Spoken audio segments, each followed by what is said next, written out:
Bienvenidos a su asignatura Ingeniería Económica. Es un placer continuar y terminar con ustedes la asignatura. Mi nombre es ingeniera Sonia Elizabeth García Sandoval y en esta ocasión vamos a ver el tema tasa interna de retorno, para lo cual les traemos la siguiente agenda. Como primer punto, como toda técnica, va a consistir en determinar ese fundamento teórico. ¿Cuáles son los procedimientos para aplicar la tasa interna de retorno? Vamos a iniciar con el desarrollo de los ejercicios, determinando la tasa interna de manera directa. Para ello vamos a hacer uso de la evaluación de un proyecto de inversión. Para tener bien claro qué es lo que vamos a hacer, veamos a continuación el objetivo. ¿Qué queremos que ustedes alcancen? Y es que conceptualicen la tasa interna de retorno, es decir, que ustedes sepan bien ese concepto, para qué va a servir, los beneficios que nos deja en la evaluación de proyectos, evaluando un proyecto de inversión. Vamos a tomar la decisión económica considerando el criterio que esta técnica nos da. Además, vamos a determinar un rango de tasas factibles con la cual el inversionista puede trabajar. También podemos ver cuál es el rango de tasas que generan ganancia para el inversionista y cuál es el rango de tasas que pueden generarle pérdida. Y específicamente cuál es la toma de decisión con una temar del inversionista. Demos inicio entonces con la conceptualización. Se ha visto hasta este momento 2 de las 4 técnicas de evaluación de alternativas. Han visto costo anual, valor presente y en este momento estamos con la tasa interna de retorno. Pero se preguntarán ustedes en qué consiste la tasa interna de retorno. Es conocida con sus iniciales TIR, que indica lo que anteriormente dije. Como podrán observar, se dice que es un indicador económico que mide rendimiento de la inversión del proyecto, es decir, que su resultado es una tasa porcentual, con características muy propias. Veamos en el gráfico el comportamiento del flujo de efectivo neto. ¿Pero qué es flujo de efectivo neto? Es evaluar el proyecto y comparar sus ingresos con sus costos. Si su resultado, al compararlos, nos genera una ganancia, nosotros vamos a reportar de esta gráfica en el eje de las Y, en la parte superior, en la parte positiva. Aquí va la ganancia del proyecto, pero vemos que esta ganancia puede fluctuar, va fluctuando con respecto a ¿quién? A diferentes tasas con la cual se puede evaluar el proyecto. Pero el proyecto puede en un momento dado presentar un flujo de efectivo en el cual tenga como resultado pérdida. Esa va a estar ubicada en la parte inferior de las ejes de la Y. Notamos que lo que estamos graficando es ese resultado neto. Y quiero que observen el comportamiento que tiene. Este que ustedes observan es de un proyecto que denominamos convencional, un proyecto normal. ¿Y qué es un proyecto normal? Es aquel que comienza con un costo inicial, que puede comenzar a trabajar, va a presentar costos operativos, pero que sus ingresos operativos van a lograr pagar sus costos. Y va a comenzar generando ¿qué? Ganancias. Miren, está reportando tasas, en tasas pequeñas, ganancia. Comienza generando ganancia. Y observemos que la ganancia máxima se visualiza con el 0%. Pero es lógico, porque el proyecto no está pagando costo de capital. Simplemente no considera el valor cronológico del dinero y aquí puedo tener la ganancia máxima. Esta ganancia, a medida va avanzando las tasas, va disminuyendo. ¿Pero por qué disminuye? por el costo de capital. A medida la tasa es mayor, el costo de capital también lo es y hace que esa ganancia se vaya disminuyendo. Y va a haber un punto en el cual, en lugar de tener ganancia, este flujo de efectivo neto va a comenzar a reportar pérdidas. Pero observemos que hay un punto, que nosotros le denominamos TIR.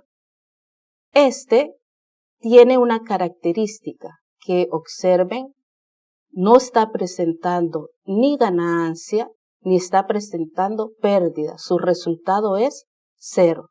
Quiere decir que la TIR hace que los ingresos y los costos, su diferencia note 0. Pero esta tasa porcentual, notemos que yo la puedo comparar. ¿Con qué? Hay que ser congruente.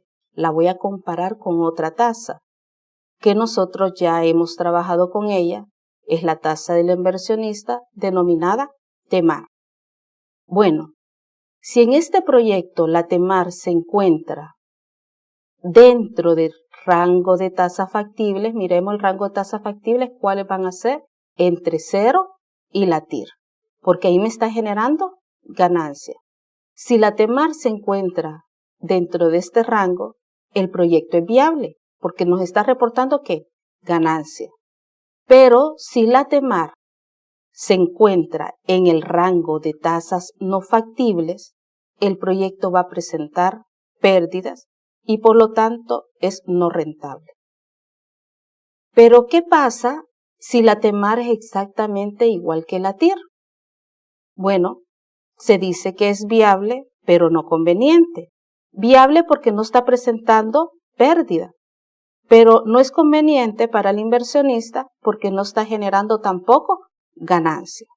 Entonces, este proyecto convencional va a ser, digamos, viable económicamente de 0 hasta la tasa interna de retorno.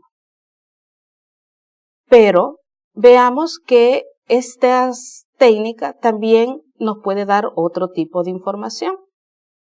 Miremos que nos dice que la tasa interna es un valor porcentual, como les habíamos dicho. Para un proyecto, esa TIR, miren, compara dos elementos principales: los ingresos totales menos los costos totales. Y recordando en la gráfica, no existe ni ganancia ni pérdida. Su resultado es 0. Por lo tanto, yo puedo definir que los ingresos totales son aproximadamente iguales a los costos totales. Recordemos que en económica no trabajamos con datos certeros porque nuestras tablas pueden estar redondeadas a mayor o menor. Veamos su gráfica. Ahondando más en ella, miremos que la TIR en ese punto, miren, ganancia 0. Volvamos a recordar, la zona de tasas viables va a ser entre 0 y la tasa y la TIR. Zona de tasas no viables va a ser superiores a la TIR. Y reafirmando, miramos que la TEMAR que se encuentra en esa zona está generando pérdida, por lo tanto, miren, no es viable. Pero si nuestra TEMAR está dentro de la zona de tasas viables, el proyecto va a ser viable. Veamos otro aspecto. Dice que mientras más alto es el indicador de la TIR, numéricamente hablando, es mayor la probabilidad de obtener rendimiento o ganancia con tasas cercanas a 0 en un proyecto convencional. ¿Qué quiere decir esto? Que, por ejemplo, si tenemos una TIR del 90%, que no nos vamos a asustar, recordemos que mientras más alto es el indicador, más que es, más probabilidad de estar en la zona de máximas ganancias. Miremos que las máximas ganancias se dan con TEMARes cercanas a 0, porque el costo de capital es bajo. Entonces, al inversionista, ¿qué le conviene? Le conviene trabajar con tasas bajas para no estar pagando demasiado costo de capital. Así que si tenemos una TIR alta, es muy beneficioso para el proyecto. Recuerde, mire qué difícil sería para el inversionista trabajar con una tasa superior a 90.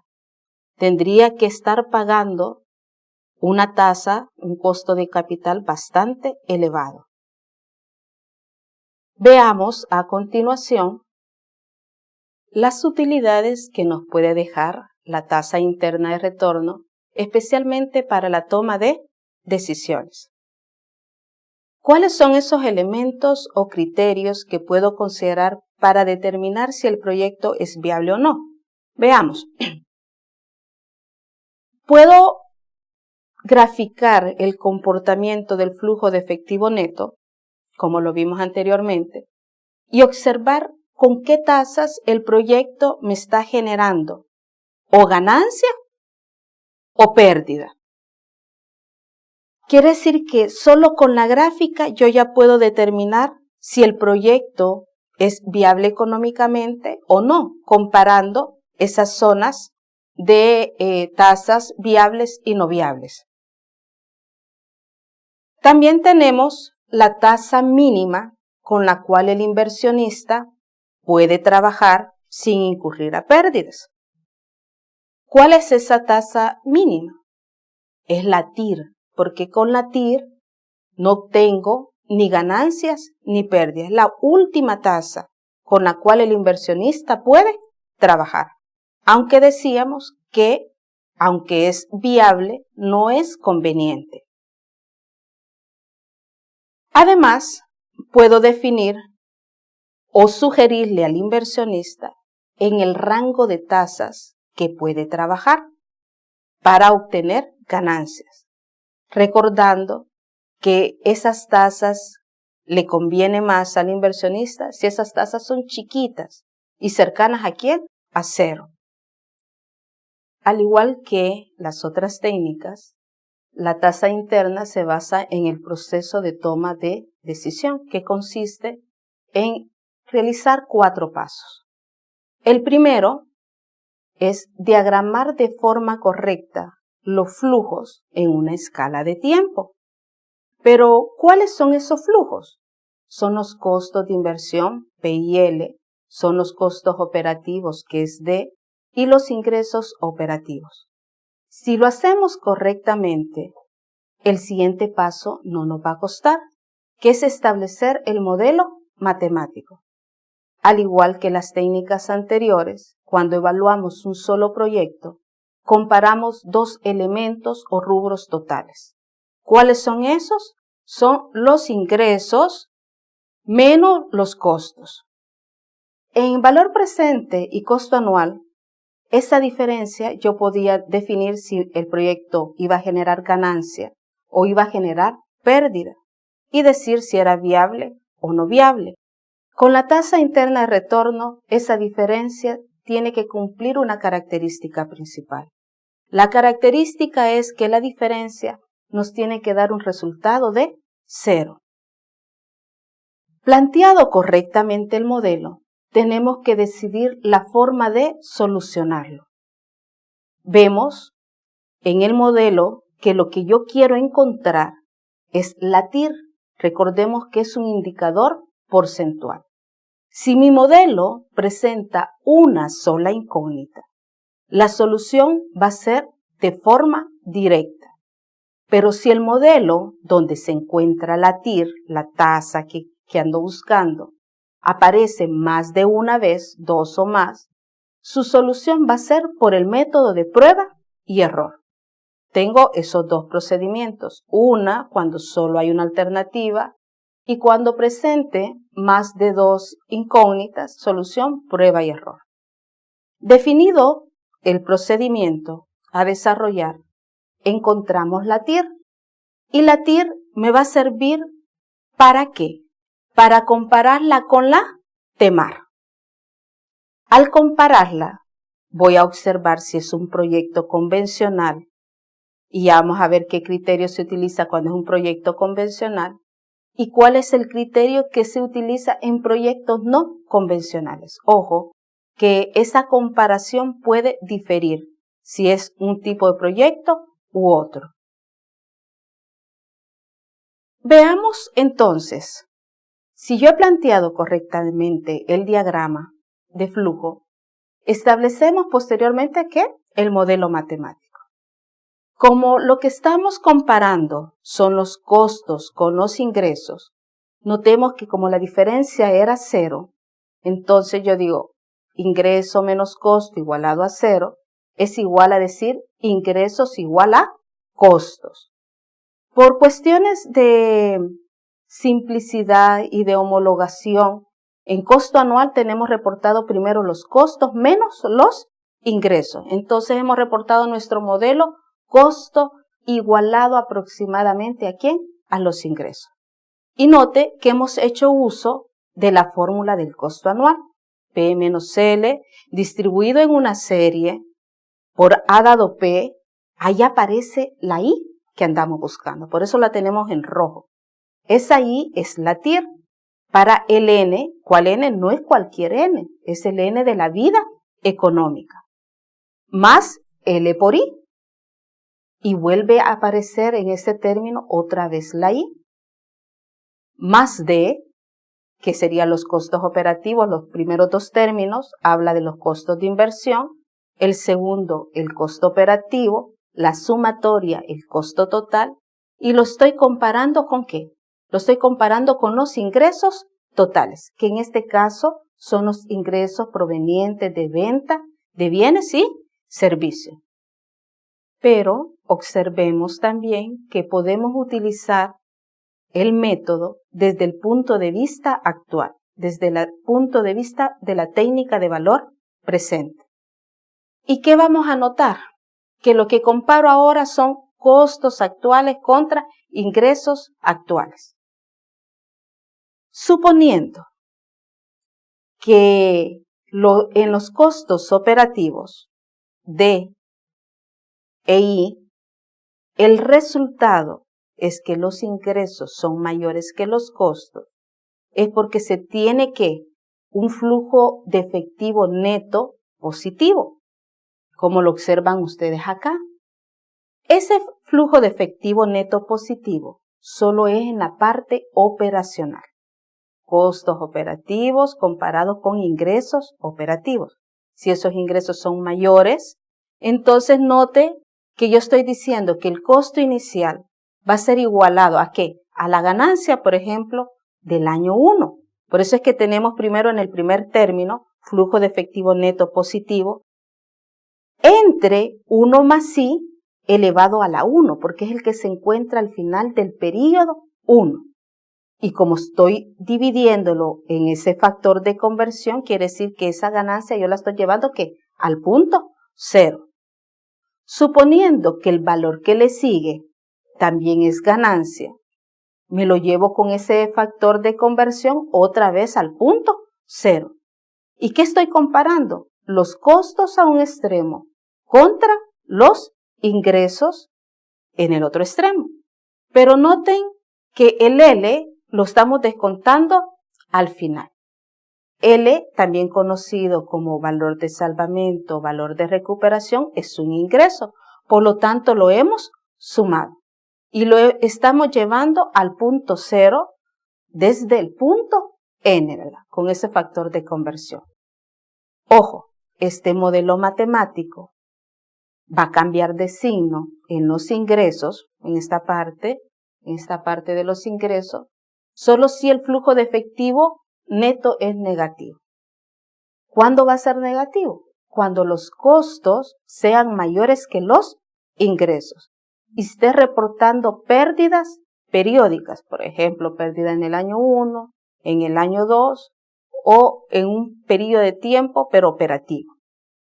Ahora, al comparar estos dos modelos, vemos que estamos más acostumbrados a la técnica del costo anual. Por tanto, vamos a retomar esta técnica para homologar todos los procedimientos que nosotros hagamos a través de esta técnica. en esta asignatura. Es decir, que el modelo que siempre vamos a utilizar va a ser el modelo del costo anual, señalado allí en celeste.